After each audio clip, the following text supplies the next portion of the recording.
자, 지난주에 소장님이 실리콘밸리 은행이 변수가 될 수 있다 이런 얘기를 해주셨는데 결국엔 파산을 했습니다. 충격을 주고 있는데요. 이 제니 옐런 재무장관이 구제금융 고려하지 않고 있다 이런 좀 자신감을 좀 내비쳤습니다. 그렇습니다. 네. 이게 실리콘밸리 은행이 전 세계 금융시장의 블랙 먼데이를 제안하는 게 아니냐. 지난 주말 전 세계가 굉장히 긴박하게 움직였습니다. 실리콘밸리 은행에서 나온 것처럼 이게 1983년에 미국 캘리포니아주 이 산타바바라에서 설립된 그 IT 기업들, 플랫폼 기업들의 돈줄 역할을 해왔습니다. 40년 넘게 이 은행이 이제 대중 스타트업 기업만 해도 3만여 개, 전체 IT 기업 그리고 바이오 헬스 기업들의 한 44%가량이 고객입니다. 자, 이렇게 급성장을 해와서 지난해 말 기준 이 보유 자산만 2천억 달러, 우리 돈으로 약 277조 원이 넘는 미국 내 16번째로 큰 은행이에요. 근데 미국의 연준이 뭐 가파르게 금리를 올리니까 보유했던 채권의 가격이 급락합니다. 이걸 빨리 현금화하려다 보니 헐값에 매각하게 됐죠. 그러다 보니 소리 소문 없이 혹시나 이제 예금주가 대부분 이제 벤처기업이기 때문에 야 우리가 맡겼던 돈 위험한 거 아니야? 한꺼번에 빼내는 이른바 뱅크런이 나타났거든요. 지난 주말에만 한꺼번에 420억 달러예요. 55조 원. 전체 자산의 5분의 1이 하루 만에 빠졌어요.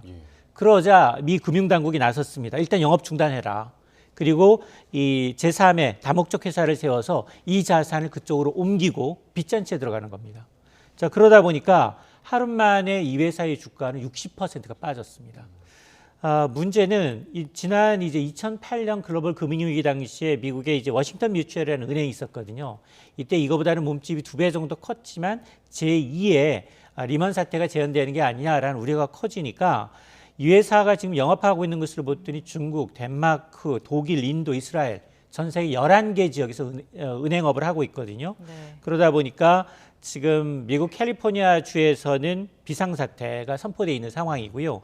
바이든 대통령마저도 지금 이 주지사를 만나서 지금 대책회의를 논의했는데 그러나 이제 재무부는 완강합니다. 대마불산 없다. 연방정부의 구제금융 고려하지 않고 있다라는 거예요. 미국도 지금 연방은행 차원에서 예금자 보호를 해줍니다. 근데 보호 한도가 지금 25만 달러.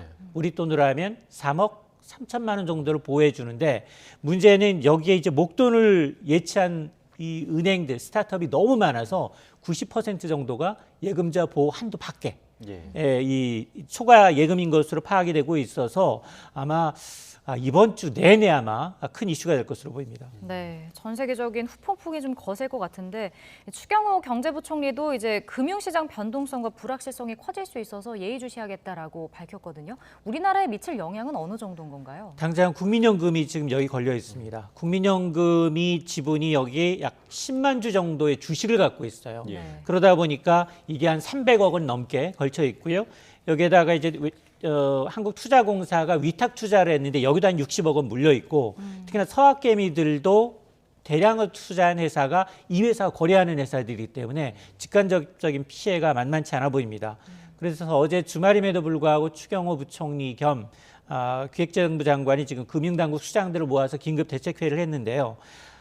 이번 사태가 과연 국내외 금융시장에 어떤 파장을 미칠지에 대해서 긴급 점검했는데 일단 이 추경호 경제부총리는 일단 이번 유동성 위기가 은행 폐쇄로 확산되면서 금융시장 이 불확실성이 확대될 가능성을 배제할 수 없다라고 이제 전제를 하면서도 아직은 이제 미국 은행 전반적인 시스템 리스크로 전이되지는 않았다. 그래서 과거처럼 글로벌 금융위기와 같은 이제 사태는 재현되지 않을 것이다라고 하면서도 그럼에도 불구하고 이제 변동성이 굉장히 높아지고 있고요. 오늘 아마 호주를 시작으로 해서 아시아 시장이 먼저 개장을 하거든요. 이걸 충격을 어떻게 감내해야 되는지를 좀 봐야 되는데 우리가 지금 불안한 게 환율이에요. 외국인 투자자가 이를 이유로 좀 빠지게 되면 위안 시장이 갑자기 또 변동성이 커질 수 있거든요. 그래서 24시간 면밀히 모니터링하겠다라고 밝히고 있습니다.